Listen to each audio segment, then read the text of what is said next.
One of the most unifying traits of every tabletop studio photographer is the always expanding wish list of props and backgrounds that never seems to end. A staple for any food and product shoot, no photographer or stylist's tool belt is full without the perfect prop for every situation.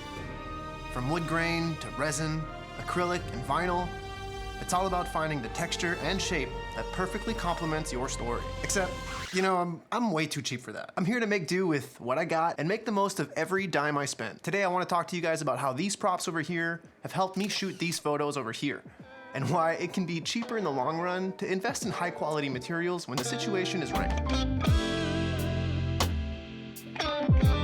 Hey everyone, if you're new here, my name is Sergio, and I'm a full-time commercial photographer here in Victoria, BC, and I just got this new box of props from Propface, and today we're gonna go through these and try to create a cool little series of images. The nude palette is gonna really match well with these aromatics that I shopped for, and we're gonna create a couple little scenes to try and market these very average looking veggies. I find the name is so sexy, aromatics, but you never really think of a ginger root as flattering, or you never really see garlic posed and lit in this way. I just thought it would be funny to do a sexy style shoot, showing off different aromatics because they really are the star of the show. And if you don't cook with garlic, just don't bother inviting me for dinner. Now, full disclosure, I know I'm gonna be talking about investing in high quality tools for your photography, and Propface did send me this box here for free so that I could talk about it for you guys. However, with that said, I've been a customer of theirs for a long time, and I'm a big fan of their products. I've used their backdrops on so many different high-paying shoots. These have held up since before I even had the studio here, so I'm totally fine with sharing my experience using these. And hey, if you don't think you'd find enough use after watching this video and you'd rather shoot without props or try to make them yourself,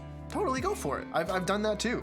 I just want to share my thoughts and try to create something new. I think one of the most important things about shooting on spec is just doing it and then doing it again and again and again. You'll get way better overall if you increase by 1% over 100 tries, rather than just trying to be absolutely perfect on only 5 attempts. If the last shot you just created isn't your best one ever, just start working on the next one. Don't lull over what ifs and, it has to be perfect. Just shoot something new, put it out there, and work on the next one. I think that's the best way to progress as a photographer. Anyway, sidebar aside, let's get back to these props. I got 2 sets, one acrylic and one wooden.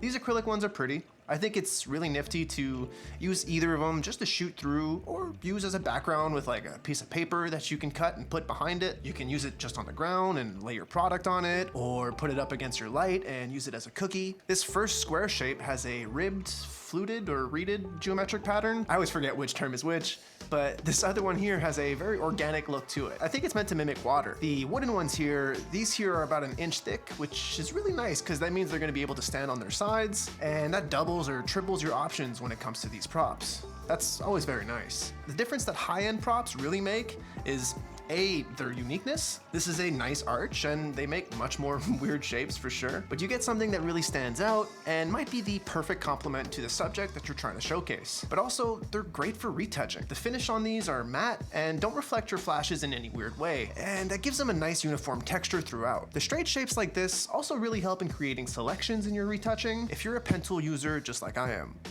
When it comes to spending money though, you want to make sure that you're buying something that sure is unique, but also that you'll be able to use for multiple shoots and multiple clients without them thinking, hey, isn't that the same shot as with my stuff? I guess it's not necessary. You can totally repeat shots, but I think it's better to think of your props as a versatile tool that you can use over and over again. I'll be shooting these photos on these 2 backdrops that are also by Propface, and these are part of the ones that I had purchased already with my own money, because I really thought that they sell a very high quality product at an affordable rate. These vinyl backdrops are 2-sided, so they're kind of a 2-in-1 where you can create 2 completely different vibes, or say roll one up and create a nice like cinnamon bun swirl multicolor effect. And since they're vinyl, they can be cleaned over and over again for multiple shoots. Unlike the paper backdrops, obviously, that I get from the dollar store. Those can be pretty useful if you want to cut out something specific and you just need something colorful and cheap, but these vinyl backdrops for the most part have been used a bunch of times and still behave like they did on day one. These worked out great, even though they're a pretty non-extravagant color on their own. They really match the nude color palette of the props. And if you guys are interested in picking up some props or backdrops for yourself, I'm gonna leave a link down in the description. And I've got a 10% code as well that you can use. Just type in Prop10 Sergio. It's always much more impactful when you can think of your images as a series of images, when you can think of creating stories through multiple images. You can tie in different elements throughout each frame that help keep a cohesive structure, but you also get to practice like 2-3 times as much with each shoot idea idea you get because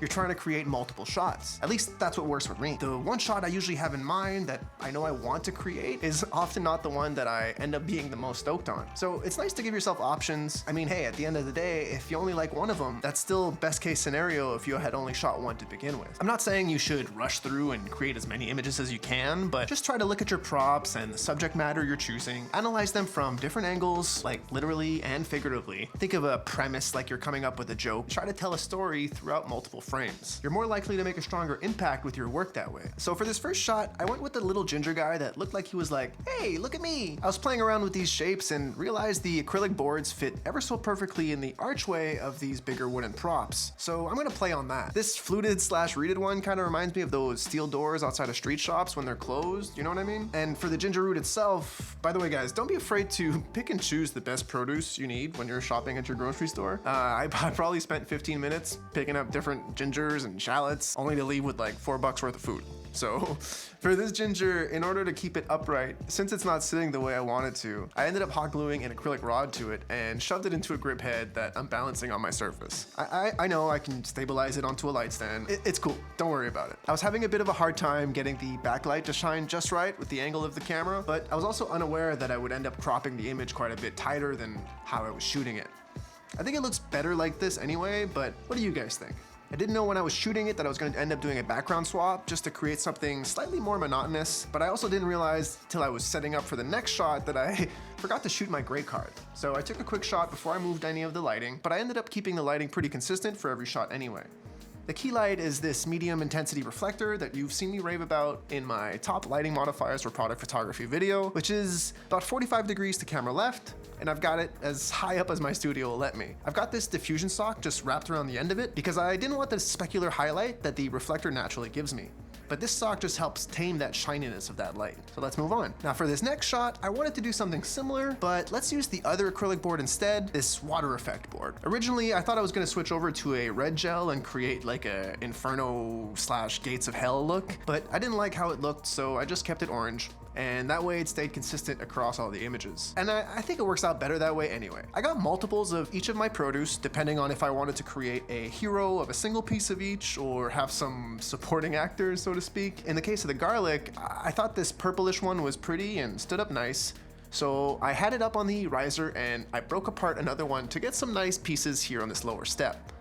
The key light didn't change, and I just ended up moving the backlight a little bit so that it's hidden from the field of view from the camera. I backed it up and raised the camera a little bit for this one because there was, more to the composition. I don't have a tilt shift lens, so I can't create this image perfectly the way I want to do it in my head, but I'm just gonna use that keystone tool in Capture One and save myself the 2 grand lenses. At least for now. And at least for these spec shoots. Finally, for this last shot, I specifically drew inspiration from my buddy Malcolm and Mr. Non-Sponsored Christian Flores because they both have these spinning shoe displays, so I went with a spinning shallot display.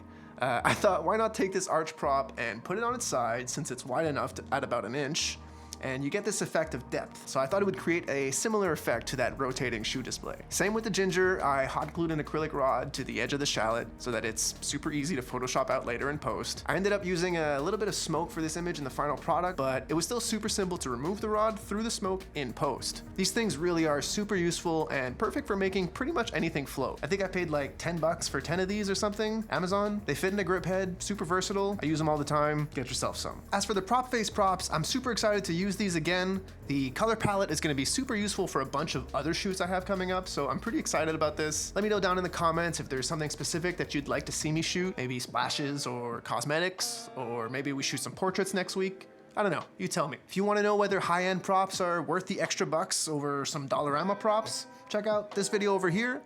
Leave a like on your way out, subscribe if you haven't already, and I'll catch you guys all in the next one. Peace.